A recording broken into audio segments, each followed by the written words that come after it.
looks for the parang ba? Mahirap maghanap ng right, you look young.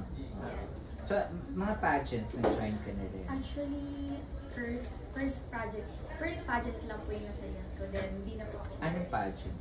Sa Bohol po siya. Sa island. You're from Bohol? No po, my mother po. Okay. Tapos umuwi ka doon para lang Yeah. For volunteer lang po siya for church. Okay. You still go to school? Yes po. Second year college. Tourism student. Tourism. What's the game plan ba sa'yo? Kumbaga, anong plano mo sa industry? Plano mo mag-artista? Plano mo ba? Actually, right now po, dream ko po talaga maging model po talaga here sa Philippines.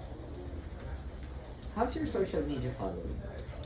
Sa Facebook po, I have 13K followers. Then, sa Instagram, I have 7,000 followers. And sa TikTok po, I have 230,000 followers. Follow. And I also I'm a content creator po. Okay, what content?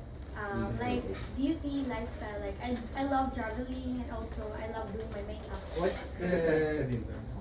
Yes, also. Ano yung pinakamarami mong views? Pantropico Dance po, which is 1.2 million. In like how long? That was February. Up to now? Yes. 1.2 million.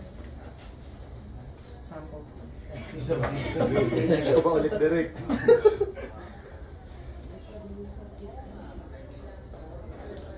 So, no, sorry sir, go. Meron ka pa bang insecurities? Actually, wala. Yeah, I am confident.